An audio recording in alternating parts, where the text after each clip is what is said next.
नमस्कार, मिथिला मंच न्यूज में आपका स्वागत है। मैं हूं मनोज और बता दें, दरभंगा में अपराधियों का तांडव लगातार जारी है। कहीं गोलीबारी की घटना हो रही है तो कहीं पर शराब कारोबारियों की वर्चस्व की लड़ाई को लेकर के गोलीबारी और जंगी घटना घट रही है। जहां कल हाउसिंग कॉलोनी में एक बर्थडे पार्टी में गोलीबारी की घटना में एक व्यक्ति घायल हो गया। पुलिस सभी की छानबीन कर रही है, पहचान कर रही है, क्योंकि ये वो लोग हैं जो कभी भी दरभंगा में दहशत का वातावरण पैदा कर सकते हैं। वहीं बता दें, देर रात बहादुरपुर थाना क्षेत्र के औझौल में, जहां हमेशा से वर्चस्व की लड़ाई रहती है, वहीं कहा जाता है कि वहां के एक अपराधी जिसे पुलिस ढूंढ रही है, अनिल सिंह, उसने पुलिस को सूचना दी, स्थानीय थाना को, कि यहाँ पर शराब का ट्रक आया हुआ है।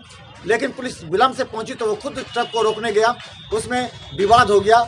जो शराब के कारोबारी हैं, दोनों के बीच झड़प होगी, आगजनी की घटना घटी, गोलीबारी की घटना घटी है। तो चलिए हम दिखाते हैं ये पूरा रंजिश शराब कारोबारी और अपराधियों से जुड़ा हुआ मामला है। देखिए एक रिपोर्ट। दरभंगा में आजकल अपराधियों का तांडव बढ़ गया है। अब अपराधी शराब माफियों के मार्फत शहर से लेकर ग्रामीण क्षेत्र में अपना दबदबा और दहशत बनाने में लगे हैं। ऐसा ही कुछ बहादुरपुर थाना क्षेत्र के ओझौल गांव में, जहां शराब का एक ट्रक आने पर एक अनिल सिंह स्थानीय, जो खुद पुलिस की नजर में बड़ा अपराधी है, बहादुरपुर थाना को सूचना दिया। लेकिन थाना के विलंब से पहुंचने के बाद अनिल सिंह खुद उसको रोकने गया, जहां दूसरे पक्ष के मनोज ठाकुर, बल्लू पासवान, कन्हैया पासवान से भिड़ंत हो गई और सूत्रों की माने तो दोनों तरफ से देर रात तक गोलियां चली एवं आगजनी हुई, जिसमें अनिल सिंह के पत्नी और माता दोनों घायल है। डीएमसीएच में इलाज उनका चल रहा है। अनिल सिंह की माता मिथिलेश सिंह ने कहा कि पूरी रात दहशत में रहे और करीब 2 दर्जन से ज्यादा लोगों ने घर पर हमला कर दिया।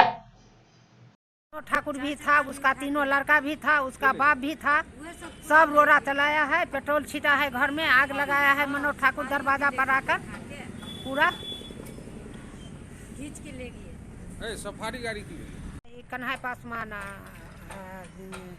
लालो पासवान।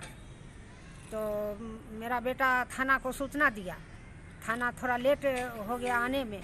इसके बाद वो सब आया, मारपीट करने लगा, घर में आग तक लगाने लगा, रोड़ा पत्थर बरसाने लगा।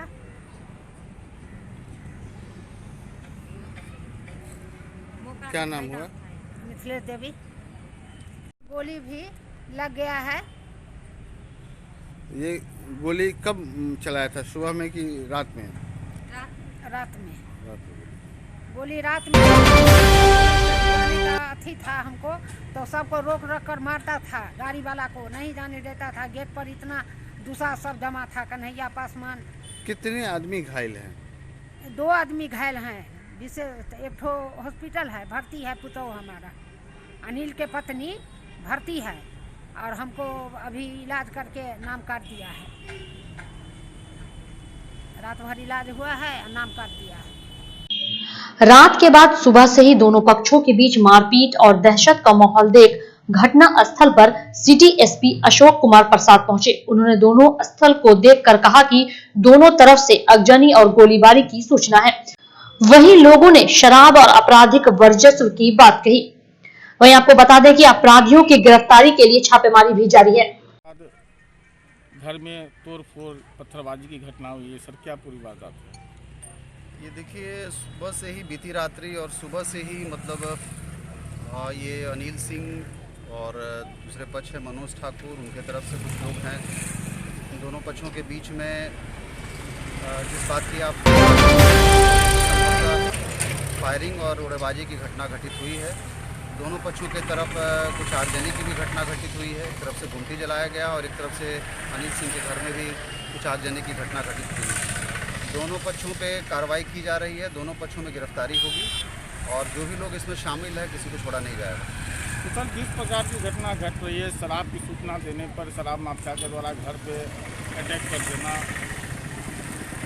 इस बिंदु पर भी देखा जा रहा है कि वास्तविक में शराब की जो बात बताई जा रही है वो किस हद तक सही है नहीं है, उस बिंदु को भी देखा जा रहा है।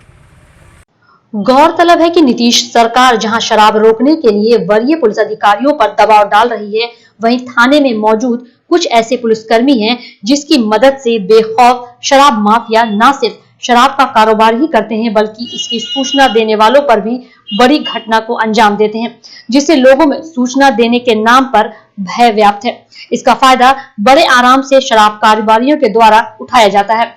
जब तक शराब कारोबारी और शराब पर विराम नहीं लगता, तब तक अपराध पर रोक नहीं लग सकता और इसमें कहीं न कहीं स्थानीय थाना की संलिप्तता से इनकार भी नहीं किया जा सकता।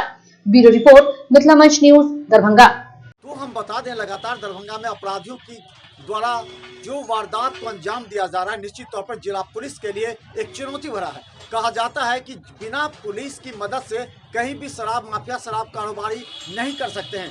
तो ऐसा क्या होता है जिससे लोग पुलिस को सूचना देने से भी डर रहे हैं? हालांकि दरभंगा एसएसपी बाबूराम ने सभी थाना प्रभारियों को आवश्यक निर्देश जारी किया था कि जिस भी थाना क्षेत्र में अगर शराब कारोबारी की सूचना मिलेगी, वहां के थाना प्रभारी पर कार्रवाई होगी। लेकिन आज तक थाना प्रभारी के द्वारा सही तरीके से सूचना नहीं दी जाती है। फलतः सीआईडी टीम बरामद कर रही है, लेकिन स्थानीय थाना के द्वारा बरामद नहीं हो पा रही। यहाँ तक सूचना मिलने के बाद विलंब से पहुंच रही है, जैसा कि दरभंगा सिटी एसपी ने भी कहा। तो हम बता दें, दरभंगा में लगातार शराब कारोबारियों की वजह से अब बड़े आपराधिक घटना घट रहे हैं और अगर इस पर विराम नहीं लगा तो नीतीश कुमार का सपना अधूरा ही रह जाएगा, जो इस बार चुनाव में बड़ा मुद्दा बना था। मिथिला मंच न्यूज के हर कार्यक्रम से रहिए अपडेट। यूट्यूब में करें सब्सक्राइब, क्योंकि हम